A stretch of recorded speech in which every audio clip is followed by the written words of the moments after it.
Hello welcome hello welcome to our YouTube channel. आज की video में हम बात करेंगे इम्प्रूवमेंट इन फूड रिसोर्सेज। ये एक इम्पॉर्टेंट टॉपिक है क्लास नाइन्थ का। इस टॉपिक में हम डिस्कस करेंगे क्रॉप की variety, animal husbandry and much मोर।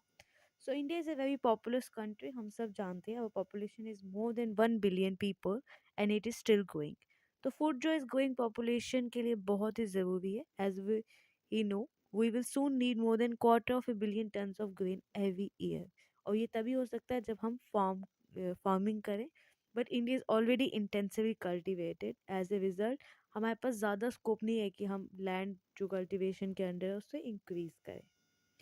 तो इम्प्रूवमेंट इन क्रॉप यील्ड्स की बात करें तो किसानों जैसे वीट, राइस, मेज, मिलेट हैं, ये हमें कार्बोहाइड्रेट्स प्रोवाइड करते हैं for energy requirement.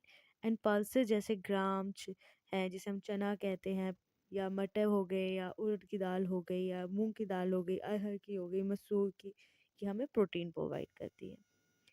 Crop variety improvement की बात करें तो ये एक ऐसा अप्रोच है जो डिपेंड करता है कि हम क्रॉप की वैरायटी को फाइंड करें जो हमें गुड मतलब यील्ड दे।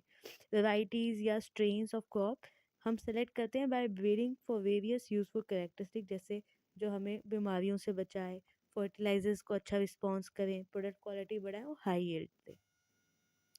क्रॉप प्रोडक्शन मैनेजमेंट की बात करें तो India is as in many other agriculture based countries, farming जो है, जो ये फार्मिंग है, ये स्मॉल टू लार्ज फॉर्म में रेंज करती है। मतलब कहीं तो बहुत ज़्यादा स्मॉल फॉर्म्स में होता है, और कहीं बड़े बड़े लार्ज फॉर्म्स में भी होता है, खेतों में भी होता है।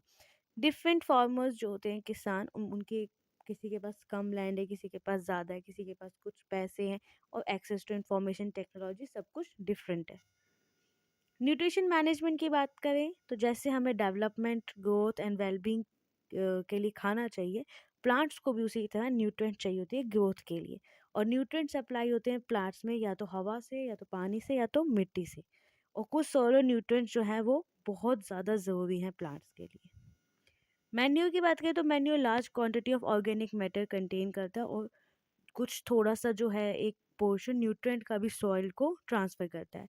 तो मैन्यूर बनाया जाता है decomposition of animal excreta and plant waste से। ये सॉइल को एनरिच करता है with nutrients and organic material, और इससे सॉइल की फर्टिलिटी भी इंक्रीज होती है। The other is fertiliser. तो fertiliser commercial produce plant nutrients है। फर्टिलाइजर नाइट्रोजन सप्लाई करते हैं, फॉस्फोरस और पोटेशियम। वो इंश्योर करते हैं गुड वेजिटेटिव ग्रोथ, लीव्स की, ब्रांचेस की, फ्लावर्स की, और एक हेल्दी प्लांट बनाते हैं। फर्टिलाइजर एक बहुत important factor in higher yields of high cost farming. Then the other is irrigation.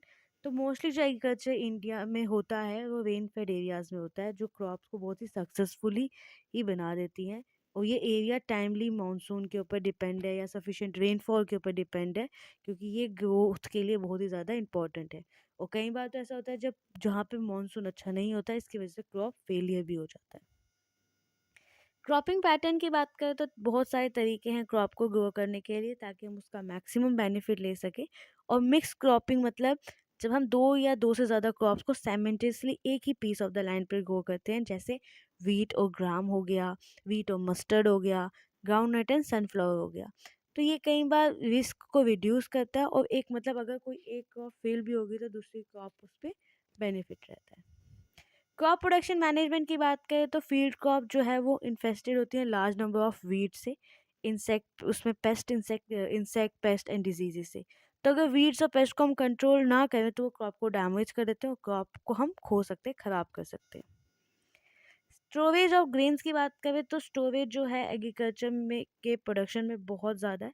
Factor responsible for losses जो स्टोरेज के कारण होते हैं है वो या तो बायोटिक होते हैं, जैसे इंसेक्ट्स हो गए, रोडेंट्स हो गए, फंगाई, बैक्टीरिया। और एबायोटिक भी होते हैं, जिसमें जैसे इनअप्रोप्रिएट मॉइस्चर हो गया, टेम्परेचर हो गया।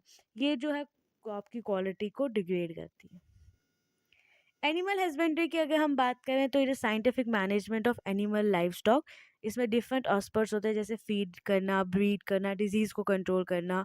तो ये एनिमल बेस्ड फार्मिंग होगी, जैसे कैटल, गोट, शीप, या फिर पोल्ट्री फार्म या फिश फार्मिंग। कैटल फार्मिंग की बात करें तो कैटल हस्बेंड्री दो पर्पसेस के लिए की जाती है, एक मिल्क के लिए, एक ड्राउट लेबर, ताकि हम उनको एग्रीकल्चर में यूज़ कर सके, जैसे टिलिंग, इरिगेशन एंड कार्टिंग में। तो Indian cattle belong to two different species, जिसे हम बोस इंडिकस कहते हैं काउस, एंड बोस बुबैलोस जिसे हम बफेलोस कहते हैं। पोल्ट्री फार्मिंग की बात करें तो ये की जाती है undertaken to raise domestic fowl for egg production या चिकन या मीट। सो जितना हम पोल्ट्री ब्रीड्स को इम्प्रूव करेंगे, उतनी ज़्यादा layers of egg and broilers for meat हम प्रोड्यूस कर सकते हैं। Then egg and broiler production की बात करें तो बॉयलर चिक्स को विटामिन बी सप्लीमेंट्री फीड होता है गुड ग्रोथ रेट के लिए और बेटर फीड एफिशिएंसी। तो इसकी केयर करनी चाहिए ताकि हम मोर्टिलिटी को अवॉइड कर सकें और मतलब फीडिंग और कार्कस क्वालिटी को मेंटेन कर सकें। फिश प्रोडक्शन की बात करें तो ये चीप सोर्स है एनिमल प्रोटीन का for food. Fish production includes करता है fin true fish as well as shell fish जैसे प्रॉन्स मोलस्क, और ये दो तरीके हैं फिश को ऑब्टेन करने में। बी कीपिंग की बात करें तो honey is widely used and therefore bee keeping for making honey has become an agriculture enterprise. हम जानते हैं शहद की कितनी डिमांड है और शहद के लिए बी कीपिंग कितना नेसेसरी है। सो बी कीपिंग लो इन्वेस्टमेंट मांगता है, फार्मर्स इसे एडिशनल इनकम की तरह भी यूज़ करते हैं एज ए जनरेटिंग एक्टिविटी। तो let us conclude this video here. The food resources को हम तभी इम्प्रूव कर सकते हैं अगर हम प्लांट एंड एनिमल ब्रीडिंग की टेक्निक को इम्प्रूव करें और क्वालिटी इम्प्रूवमेंट ला सके उसकी मैनेज में। Organic farming, use of fertilizers and manure crop yield को इंक्रीज करते हैं। Thank you for listening. Hopes आपको ये वीडियो पसंद आई होगी। Please like, share and subscribe.